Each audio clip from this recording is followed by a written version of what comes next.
folks, this is Nathan Schepker here from Top Fly Guide Service. Just here to show you one of my signature ties called the Bottom Dweller Stonefly. This fly is really heavy, gets down quickly, and I use it as a tight line nymphing stonefly, but it can also be used under an indicator. So let's get to it. Hey folks, this is Nathan here from Top Fly Guide Service. Just showing you the finished product of the Bottom Dweller Stonefly. I really like to use this fly as a point fly when I'm tight line nymphing, but it can also be used as under an indicator for nymphing. It's a great heavy fly, gets down quickly, and I've caught a lot of fish on it. So thanks for watching, and tight lines. Alright, so we're just going to start off here with our 025 lead-free wire. Start at the back here and work our way to the front. And periodically I'm going to have to pinch to get rid of some of those gaps. Finish up the back here. Just want to get a good layer down so we don't start spinning. We get it nice and tight on there so the lead doesn't spin on us. Once I get it tight, I'm going to push it back right about to the bend, a little before. I want a little room. I'll work it all the way up to the bead.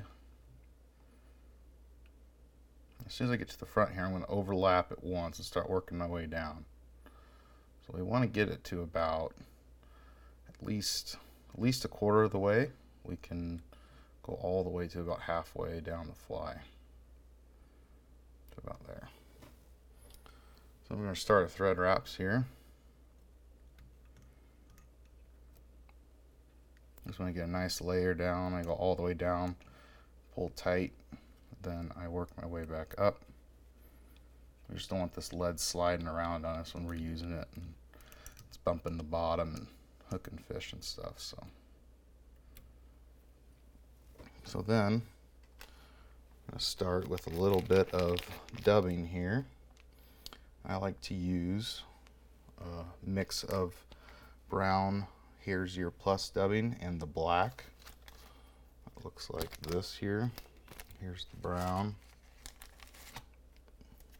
Here's the black. I like to get about 60-40 mix, 60% brown. It kind of gives us that, that coffee black look that we get with our variegated chenille. But I'm sure brown would work just fine. I'll use olive too when the squalls are hatching. So I just want a little bit here. This is just enough to cover the hook right before the lead.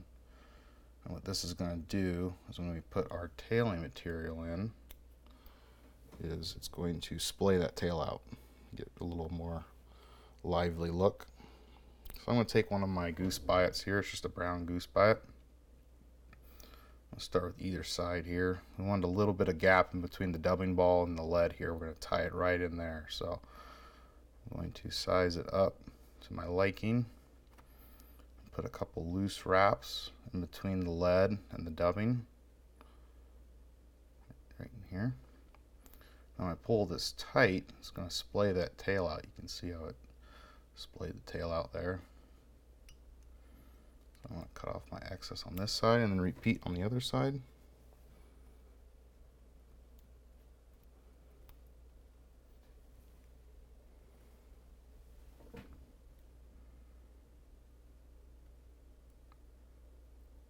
Even the tails up.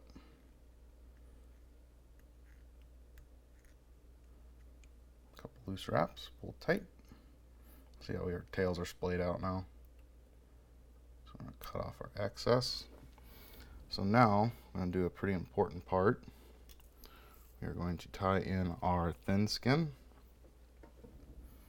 I want to make sure we do this before we get going because this is going to get wrapped on top of the fly, the finished fly, when we're done. So if you forget to put this in, you're basically going to have to start over.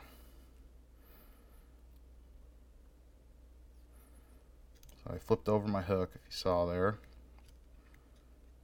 So this hook's going to ride up when we're fishing it, up like this. So we want that thin skin on top. It's going to represent our wing case and the top side of our stonefly. So after that, I'm going to add some wire in. This is going to tie in our thin skin, get a little bit more of a natural look, and add segmentation to the fly.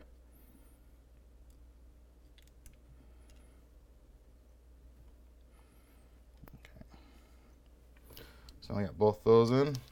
I'm going to work my way up with some dubbing.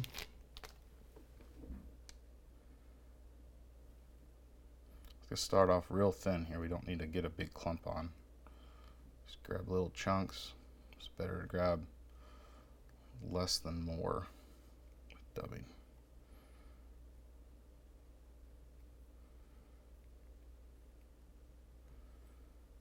I'll work my way up the fly. I'm not going to go up too far here. Go just a little further.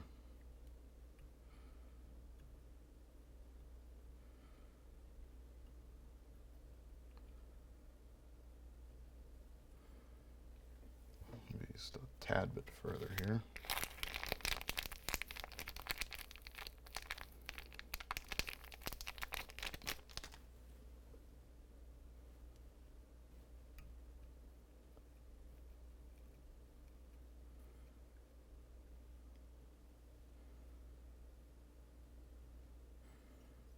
Alright, now we're going to add our second set of legs in. Or I guess our first set of legs was a tail. So I like to measure this up here, just about halfway down to where that tail goes. So these are going to be a little bit longer than other set.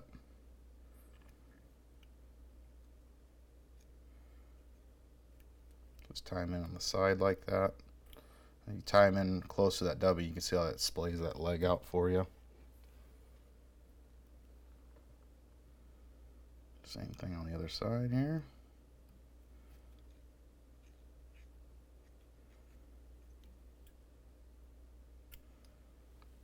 Okay, so now we're going to continue up our fly.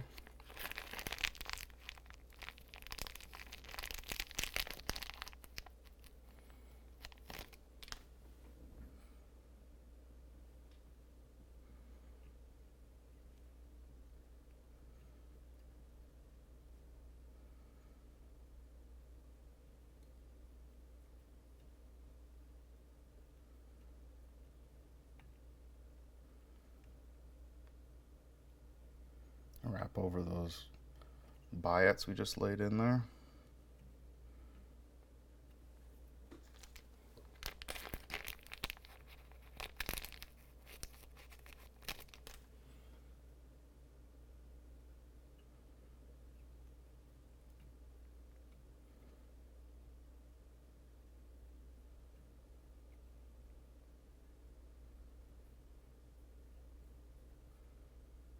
So we're going to go just up to about halfway where our lead doubled over. So I'm going to go a little bit further up here.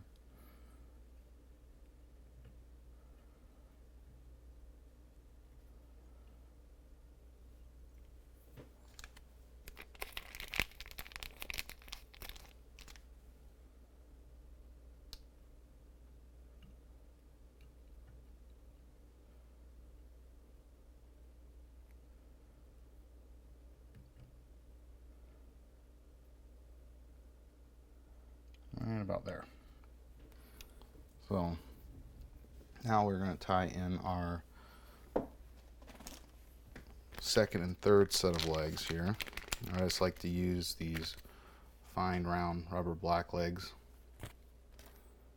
So I'll cut them probably about an inch and a half here.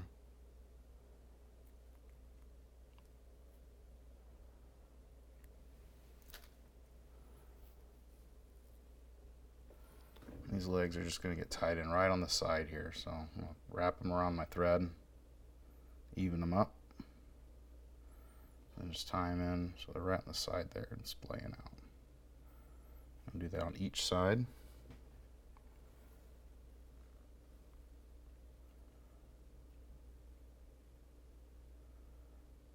Even them up.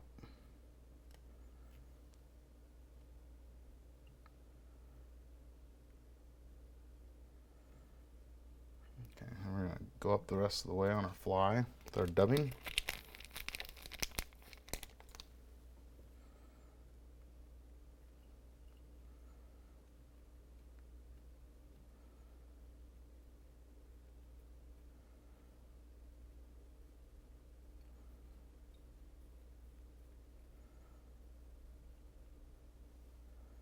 pull these out of the way so I can get nice and close there. Get a couple more wraps in there.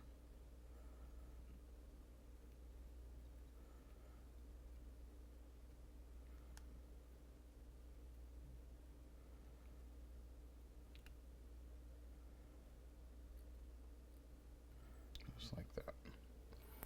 So now we're going to flip the fly over, grab our thin skin. Now you see why you want to make sure you tie this in before we finish the fly. So I'm just going to do 2 wraps, let it loose, so we're not very tight on top here. I'll position this a little bit better. What I'm going to do is I'm going to pull so it gets nice and tight to the body here, and then I'm going to pull this tight. So get nice and tight to the body. Then I'm going to finish it off.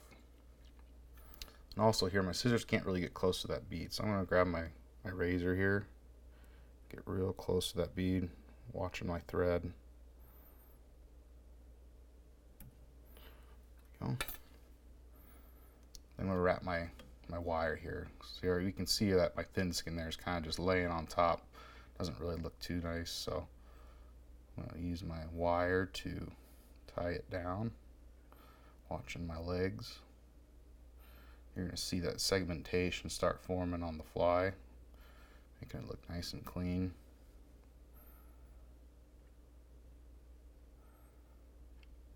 Our thread is wrapping. Rotary vise problems.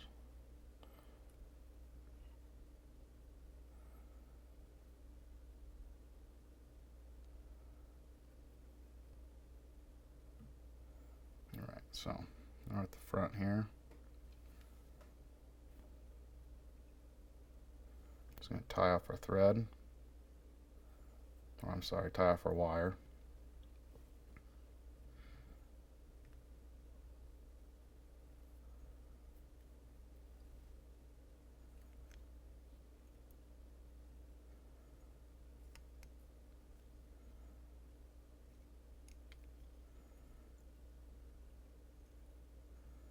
Trim our wire off.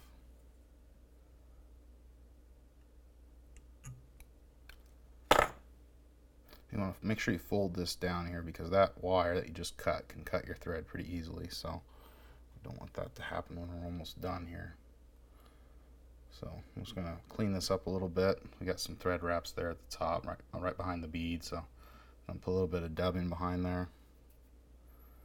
Pull my legs back.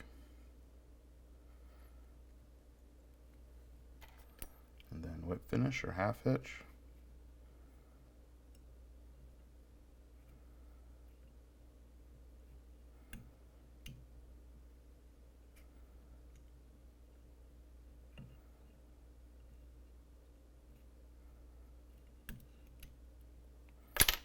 Got my thread off.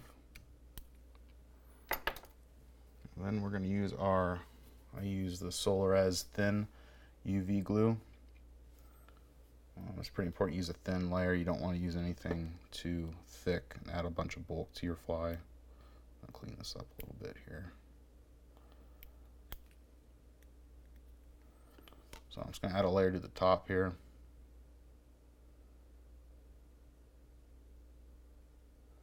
I'm going to try to get as thin as possible. Don't want it to get too bulky. It's just going to add a lot of durability to our fly when it's bouncing off of rocks and stuff like that. So the biggest thing with this UV glue is I found out that if I don't let it sit for a little while, 20 or so seconds, what happens is after using it for a while, it'll start forming air bubbles underneath that thin skin. So I let it sit for a little while, let it settle in, make sure my fly is all everything I want it to be, trim it up a little bit. I went hit with my light.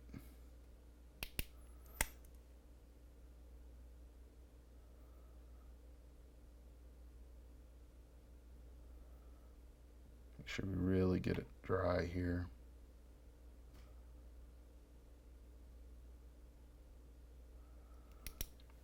And there you have it. Nope, that leg wants to go. Stick out of it. There you go. Bottom Dweller Stonefly. Great Euro nymphing fly. point fly for your Euro rig and can also be used under an indicator. But I mostly use it as my point fly for tight line fishing. Have a good one, guys.